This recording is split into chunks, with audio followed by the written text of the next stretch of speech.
Inflation and rising costs without a corresponding increase in wages and incomes leaves your finances looking a little lopsided these days. You might be feeling the pinch, and your past buying decisions might be biting you in your backside. And honestly, the reasons don't even matter. But if you're looking to spend less in 2025, this video is for you. Stick with me to the very end and I'll share how you can get your hands on my no spend tracker. Hello and welcome to my channel. I'm Sandy, home organization expert, educating on all things organization. If you're interested in curbing your spending because deep down you suspect consuming less will lead to a rich life, you're in the right place. Doesn't matter if you have $1 million of net worth or you're living paycheck to paycheck. The tips in this video will help anyone who wants to adopt no buy in 2025. And before we get into it, I want you to know that spending less isn't a punishment. It's an actual gift of less stress, less distraction, and less mess in your life. The first way to no buy in 2025 is to shop your home. Take a good look around your home. If you've been consuming for a while, you've likely been treating your home like a storage unit, keeping unused goods and taking on the burden and role of holding inventory. If you don't want to live in a storage unit, stop treating your home like one. But I get it. If this is how you've been living, you have excess consumption in your home. This looks like duplicates of just about anything, whether it's makeup, hair products, shampoos, clothing, food, pantry items. You've got duplicates. This happens for a lot of different reasons. For example, you might be disorganized and you can't find your stuff, which means you're out buying duplicates for items you know you already bought, but can't find. Maybe you get bored often and lack commitment when it comes to finishing your products. You might think you can do better than the item you already have and give in by getting an even better product, like upgrading to the next model. Or are you accumulating because you tend to buy on sale? Let me pause here and emphasize, when you're buying something at a discount, you're not actually saving money, you're spending money. Let that sink in. Buying on sale or at full price is still spending money. And finally, maybe you justify buying and restocking because you don't want the pain of ever running out. You don't want to go without because there's a fear of what it feels like to go without.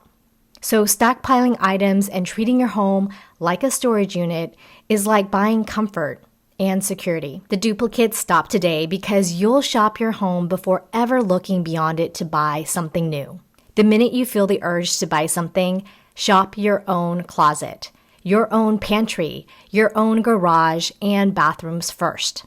The next way to adopt no buy in 2025 is to audit your reoccurring spending. Do you even have a clue, a sense for what reoccurring expenses hit your account each and every month? If not, now is the time to audit them. Streaming services like Hulu, Netflix, Disney Plus are on the chopping block, or any of these listed on the screen.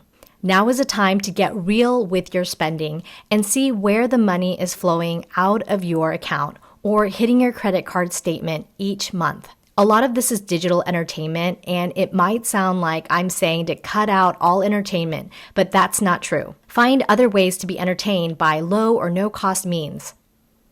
For example, visit the library. It's free.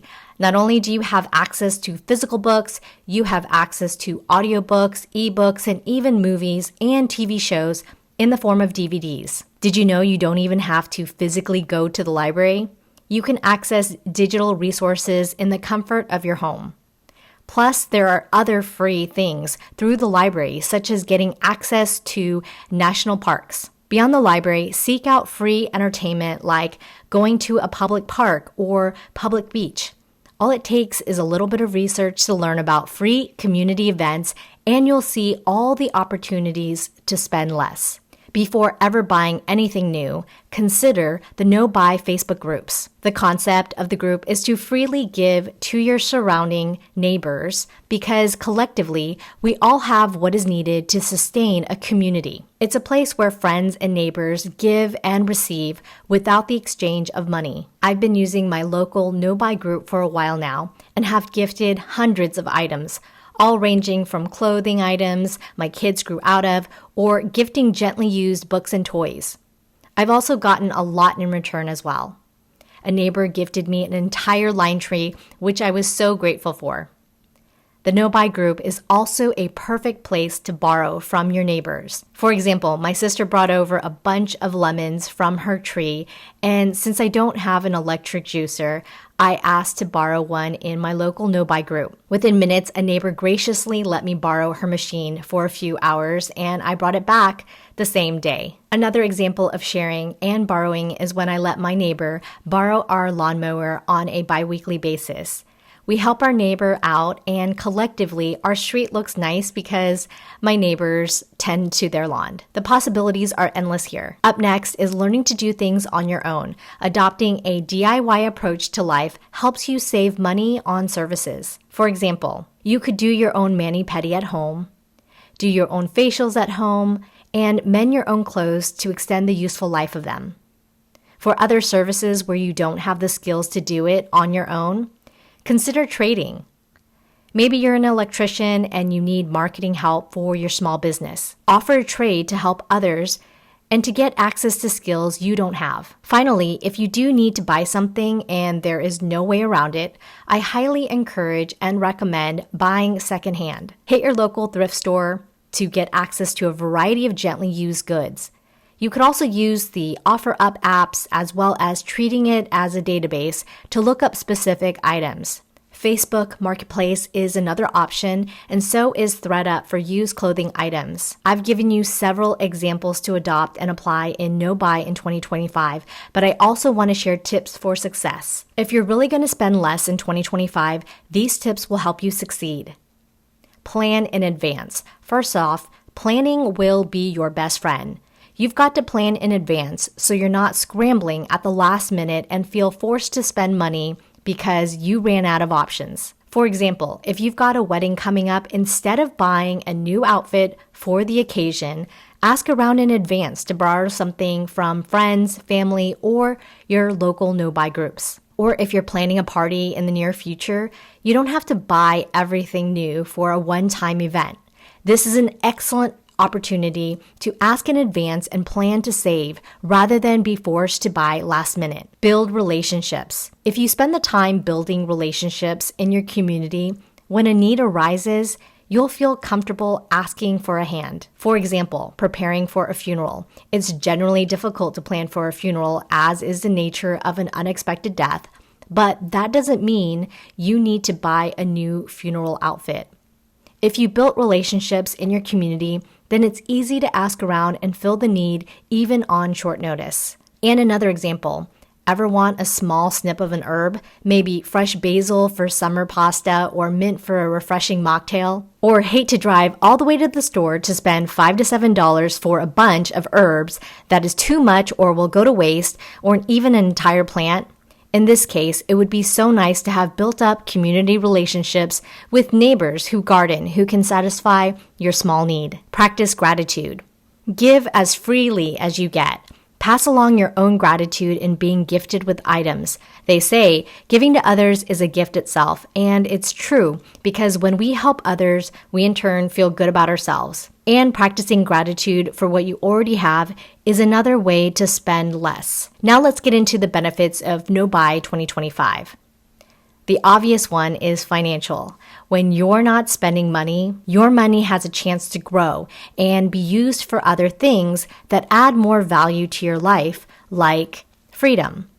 By holding on to money now, you're in effect buying choices for the future or buying time instead of wasting it on worthless stuff that only clutters up your home.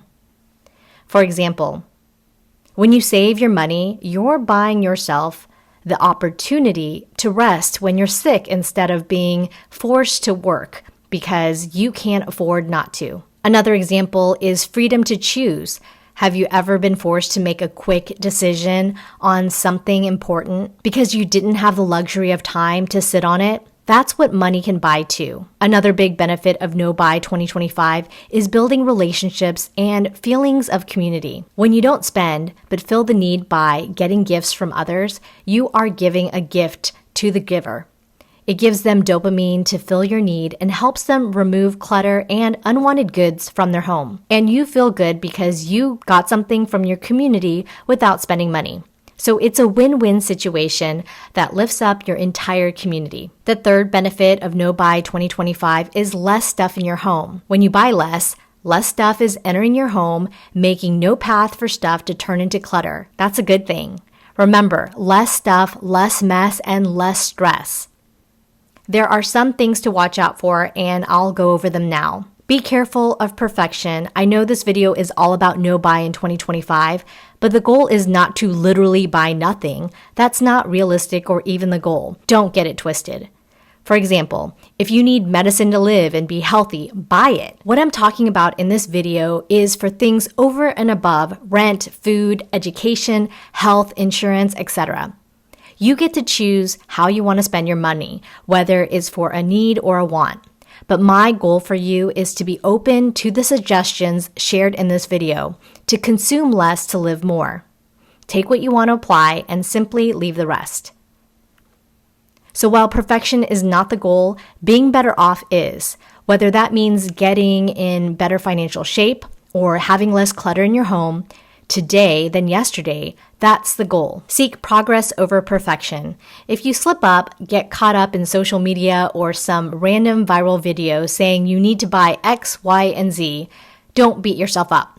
Think about why that happened and simply pivot and do better next time. One really helpful way to do this is to create a streak. A no-buy streak means consecutively not buying for any length of time. Maybe it's 2 days in a row, or a week, or even a month. By creating a streak, you can visually track your progress. I've even created a no-spend tracker for you to see your progress. Use it to make the connection of how your spending really affects your finances, and to mark the number of days you actually did not spend. It's also a chance to get honest with how you've been living your life to this point and confront your past behaviors. Head to the link in this video's description to grab it. Okay, you made it to the end, and that was a lot of information. If you want to start a No Buy 2025 challenge, let me know in the comments of this video. With enough interest, I can get one going for you.